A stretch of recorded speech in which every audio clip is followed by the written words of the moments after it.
saat kalian menonton video ini, telah terjadi kelahiran bayi-bayi di seluruh dunia. Memiliki bayi atau anak merupakan bagian alami dalam kehidupan manusia. Hal itu juga yang membuat manusia memiliki persamaan dengan semua makhluk hidup, dari bakteri mikroskopik hingga paus biru yang sangat besar.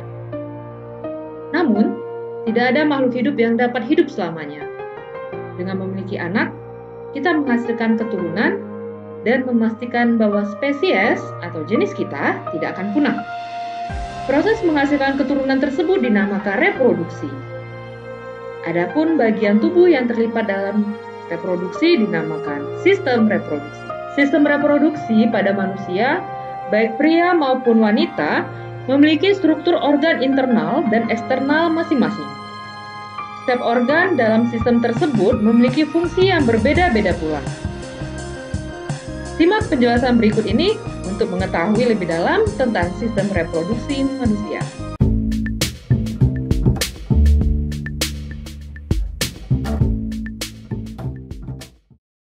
Kita masuk bagian pertama yang A, yaitu mengenai alat reproduksi. Yang pertama yaitu alat reproduksi pada pria. Nah, alat reproduksi pada pria atau alat kelaminnya itu dibagi menjadi dua, yaitu bagian luar dan bagian dalam. Bagian luar itu berupa penis yang fungsinya sebagai alat kopulasi, dan skrotum yaitu sebagai pembungkus dari testis. Selanjutnya, alat kelamin bagian dalam, itu yang pertama adalah testis. Testis ini berfungsi sebagai tempat pembentukan sel kelamin jantan atau disebut dengan sperma, dan pembentukan dari hormon kelamin, yaitu testosteron. Yang kedua adalah saluran kelamin, terdiri dari epididymis, vas deferens, saluran ejakulasi, dan uretra. Kita bahas satu persatu ya.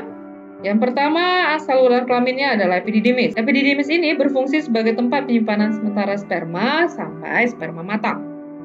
Yang kedua adalah vas deferens untuk mengangkut sperma dari epididymis menuju ke kantong semen atau vesikula seminalis. Yang ketiga ada saluran ejakulasi. Saluran ini berfungsi untuk mengeluarkan sperma agar masuk ke uretra untuk dikeluarkan. Kemudian terakhir ada uretra. Uretra ini sebagai saluran pengeluaran dari semen. Selanjutnya adalah kelenjar kelamin pada pria. Ya, jadi getah yang dihasilkan oleh kelenjar kelamin ini akan berfungsi untuk mempertahankan hidup dan pergerakan bagi sperma. Terdiri dari yang pertama adalah kantong semen atau vesikula seminalis. Ini merupakan sumber makanan bagi sperma. Ya, jadi dia memberikan nutrisi pada sperma. Kemudian ada kelenjar prostat, itu akan menghasilkan getah yang mengandung kolesterol, garam, dan fosfolipid. Kemudian ada kelenjar Cooper atau kelenjar bulboretra. Ini berfungsi untuk menghasilkan getah yang bersifat alkalis atau basa. Selanjutnya, alat reproduksi pada wanita. Sama seperti pada pria tadi, alat reproduksi pada wanita dibagi menjadi dua, yaitu alat kelamin atau reproduksi luar dan dalam. Yang luar, bagian luar itu terdiri dari labia mayor. Itu merupakan bagian luar vagina yang tebal.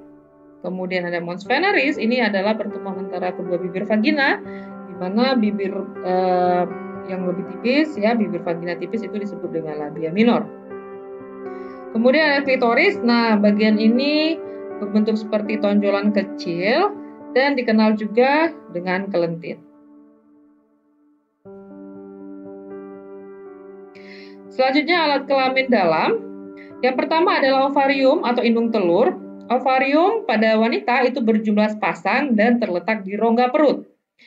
Nah, ovarium ini diselubungi oleh kapsul pelindung dan mengandung beberapa folikel. Nah, folikel inilah nanti tempat proses terjadinya ovulasi atau pematangan dari ovum, ya.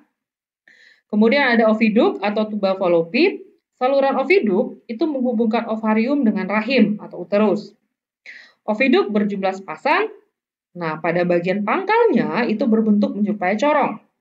Disebut dengan infundibulum. Nah, pada infundibulum ini terdapat fimbriae, jadi berbentuk seperti ada rambut-rambutnya, ya, di bagian infundibulum tadi. dan berfungsi untuk menangkap ovum yang dilepaskan oleh ovarium. Yang ketiga adalah uterus atau rahim, berfungsi sebagai tempat perkembangannya zigot, terdiri atas 3 lapisan, yaitu perimetrium, miometrium, dan endometrium. Nah, jika tidak terjadi implantasi, ya, tidak terjadi penanaman zigot di dinding rahim tadi, maka lapisan endometrium ini akan luruh, ya, dan proses luruhnya itu disebut dengan menstruasi. Nanti di siklus menstruasi akan kita pelajari bersama lebih jelasnya, ya. Kemudian yang keempat ada vagina. Vagina ini berbentuk seperti tabung, ya, berlapiskan otot. Kemudian memiliki kelenjar yang disebut dengan Bartholin. Nah, ketika terjadi rangsangan, kelenjar Bartholin ini akan menghasilkan lendir. Ya, karena dia vagina ini memiliki otot, maka dia mampu berkontraksi, ya, mampu melebar ukurannya. Ini nantinya akan berfungsi untuk mempermudah jalan pada saat kelahiran bayi. Ya. Selanjutnya kita akan membahas mengenai pembentukan sel gamet. Ada 2, yaitu spermatogenesis untuk pembentukan sperma dan oogenesis untuk pembentukan dari ovum. Yang pertama, mekanisme spermatogenesis. Jadi sel benih atau sel awal dari sperma itu disebut dengan spermatogonium. Ya. Kemudian spermatogonium ini tempat terjadi di testis, ya. Kemudian melakukan pembelahan, menghasilkan spermatosit primer. Nah, spermatosit primer ini melakukan pembelahan meiosis pertama menghasilkan spermatosit sekunder. Spermatosit sekunder itu melakukan pembelahan meiosis kedua menghasilkan spermatid.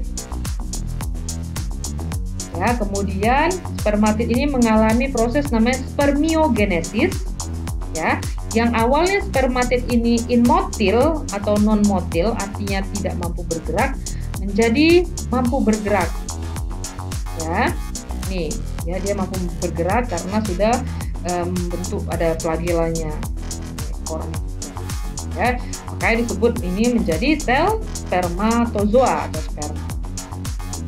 Oke, perhatikan gambar sperma yang di depan, ya. Ini adalah sulung dari sperma. Pada bagian kepala pada sperma itu ada lapisan atau selubung tebal yang disebut dengan akrosom. Nah, akrosom ini mengandung enzim, nama enzimnya hyaluronidase dan proteinase. Enzim ini berfungsi untuk menembus lapisan pelindung ovum. Jadi ketika terjadi fertilisasi di mana sperma bertemu dengan ovum, ya. Nah, si sperma ini ketika masuk menembus lapisan ovum itu dibantu oleh enzim, ya. Enzim yang dihasilkan oleh bagian akrosom di kepala ini. Kemudian di bagian lehernya, bagian leher pada sperma ini banyak mengandung mitokondria, di mana seperti yang kita tahu, ya, mitokondria ini berfungsi sebagai respirasi sel, kan? Nah, respirasi sel yang menghasilkan energi. Jadi energi si sperma ini bisa bergerak, ya, dengan cepat itu berasal dari mitokondria di bagian leher pada sperma. Kemudian ini flagelnya, ya, membantu pergerakan. Kemudian di bagian ekor. Oke. Pada proses spermatogenesis ada beberapa hormon yang membantu. Yang pertama adalah testosteron. Testosteron ini berfungsi pada pembelahan meiosis saat pembentukan spermatosit sekunder. Kemudian yang kedua ada LH. LH ini menstimulasi sel-sel Leydig, ya, yang ini berada di testis. Itu untuk mensekresikan hormon testosteron. Kemudian ada FSH, ini gunanya untuk menstimulasi sel-sel Sertoli. Ya, sel Sertoli ini juga ada di bagian testis. Selanjutnya mekanisme oogenesis atau pembentukan dari ovum. Nah, kalau tadi sel benih pada sperma itu disebut dengan spermatogonium, kalau sel benih atau sel asal pada oogenesis itu disebut dengan oogonium. Kemudian oogonium ini akan melakukan pembelahan, ya, menghasilkan oosit primer. Nah, oosit primer ini akan mengalami fase istirahat dulu, ya. Fase istirahat ini ketika sudah mencapai pubertas, maka lanjut, ya. Lanjut, oosit primer mengalami pembelahan meiosis pertama menghasilkan 2 sel yang ukurannya berbeda. Yang pertama yang besar adalah oosit sekunder, yang kecilnya ya disebut dengan badan polar, ya, badan polar pertama. Kemudian oosit sekunder akan melakukan pembelahan meiosis kedua, menghasilkan oosit, ya, nih sel yang ukuran besar, oosit, dan badan polar kedua. Ya, badan polar ini nantinya akan mengalami degenerasi, dia akan hilang. Ya, oosit tadi akan berubah menjadi ovum. Ya, jadi dihasilkan satu ovum yang fungsional. Kalau spermatogenesis itu menghasilkan 4 sel sperma yang fungsional. Oke, jadi oogenesis adalah proses pembentukan ovum atau sel telur terjadi di ovarium, ya, dimulai saat perempuan masih dalam kandungan. Jadi usia 5 bulan di kandungan seorang bayi perempuan itu sudah mengalami oogenesis. Kemudian dia akan berhenti sampai oosit primer di fase istirahat. Ketika pubertas lanjut lagi, ya, oosit primer tadi akan melakukan pembelahan. Kemudian jumlahnya sampai mencapai pubertas, anak perempuan hanya memiliki 200.000 oosit primer saja. Oke. Dalam proses oogenesis ada hormon-hormon yang membantu. Yang pertama adalah FSH. Ini memacu aktivitas folikel pada ovarium supaya ovum menjadi matang. Kemudian FSH ini juga merangsang produksi hormon dari estrogen. Kemudian LH merangsang terjadinya ovulasi dan menghasilkan hormon yaitu estrogen dan progesteron. Baik, segitu aja penjelasan mengenai sistem reproduksi bagian pertama ini. Selanjutnya akan kita bahas di video selanjutnya, ya.